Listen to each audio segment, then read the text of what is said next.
Hey y'all, welcome back to my channel. It's your boy Ronda here, and I'm back with another video. I would like to say this before we get into this article and into this video. Please excuse the lighting. I'm sorry about the lighting.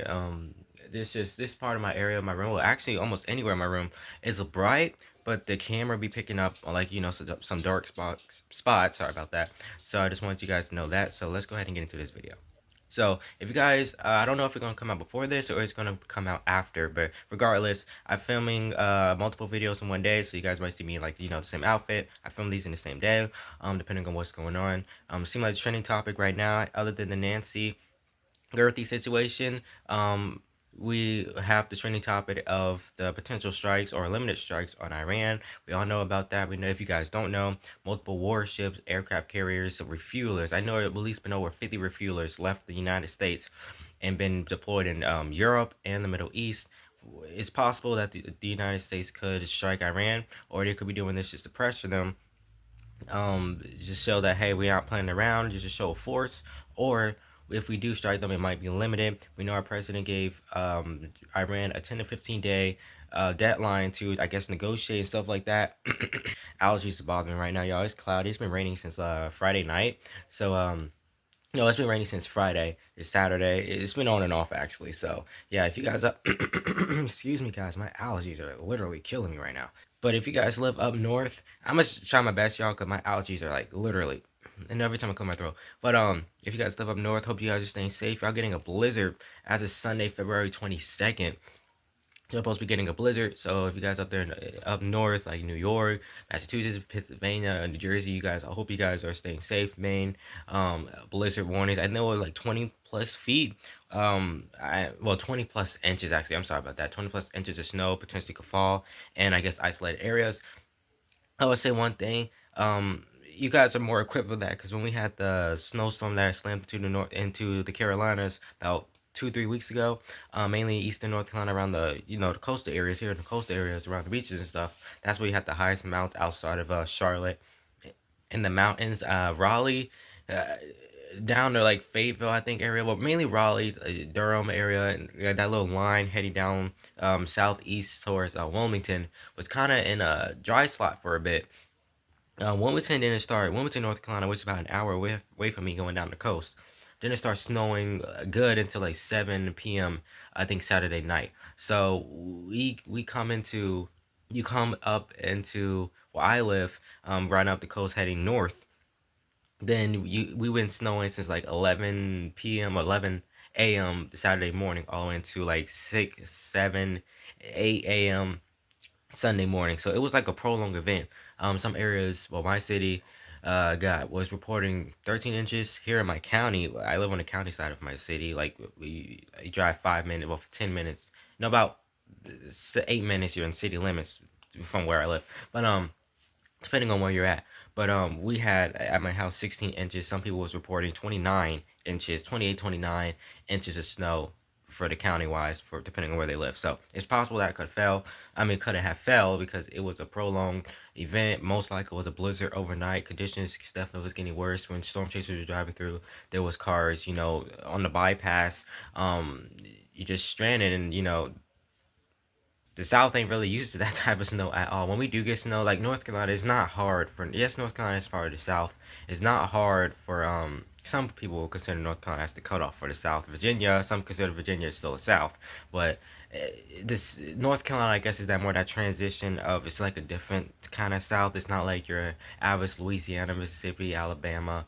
I guess you can just include Georgia into that. Depending on where you're at in Florida, Texas, not that kind. It's for most people. North Carolina is like the transition, because you start getting closer to heading north, like into Virginia, and Virginia is like a. If you consider Virginia the South, Virginia is like more of the it's the South, but then it got some of that up north features, and then especially when you start heading knocking into West Virginia stuff, that's when you start getting your up north and stuff features like that. But North Carolina, it's not hard for it to snow in North Carolina, especially in the mountains. Like, seeing snow in the mountains is like seeing snow up north. Ridiculous amounts of inches, not really, but I mean, they get measurable amount of snow. Now you start getting the Charlotte area. It's not hard for Charlotte to see snow anyway, hard either, depending on where that track of snow comes from. And with Raleigh, it's not hard either because they're like what, an hour or two from the Virginia border, so we know it snows in Virginia almost every winter too. So it's not hard for that. And once you start getting into like southeastern North Carolina, like my city, New Bern, Wilmington, definitely Wilmington. That's where you start getting your they call it like a battle zone. Either if there's gonna be a storm coming its way, and depending on its track, you're in a battle zone. You're either gonna get sleet, you're gonna get rain, you're gonna get snow, or you can get a mixture of all, just on and off, which just lessens the accumulation if it rain and stuff like that. That's what it is. This last storm was more of eastern North Carolina event. This is an eastern South Carolina event, back towards Atlanta event, kind of situation. I think Atlanta probably got up to like maybe 1 to 4 inches, somewhere between there. But it mainly was the Eastern North Carolina event to Southeastern Virginia event for this last snowstorm. Just recapping it if you guys never heard about it. So yeah, I spent a lot of time on this topic right here, but let me go ahead and talk to you guys with this article. Alright, you guys, so I'm not going to hold you guys too much long because I already know I'm like over the 5 minutes mark. I did not realize I was talking like that long about the weather. I'm a weather geek, so you guys, well, nerd, so you guys probably know that by now. But if you've been sticking around long enough. So this is being reported by Reuters, and it says Trump pushes U.S. toward war with Iran as advisors urge focus on economy. This was posted February 21st, Saturday, February 21st, 2026 at 1:10 p.m. It was updated 3 hours ago, and it's currently 12:48. No, yeah, 12:48 p.m. Sunday, so Eastern Standard Time. So let's go ahead and read this. Washington, February 21st, Reuters. President Donald Trump has pushed the United States on to the brink of war with Iran, even as aid urged him to focus more on voters. Sorry about that, guys. Economic worries, highlighting the potential political risk of military escalation ahead of the year's midterm election.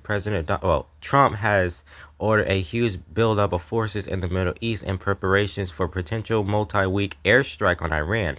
Dang, a multi-week airstrike or air attack on Iran. Sorry about that. But he has not laid in detail to the American public why he might be leading the U.S. into the most aggressive action against the Islamic Republic since its 1979 revolution. Trump fixation. I'm sorry about that, guys. Fixation on Iran has emerged as the starkest example yet of how foreign policy, including his expanded use of raw military force, has stopped his agenda in the first 13 months of his second term, often overshadowing domestic issues like the cost of living that public opinion polls show are much higher priorities for the Americans. A senior White House official has said that despite Trump's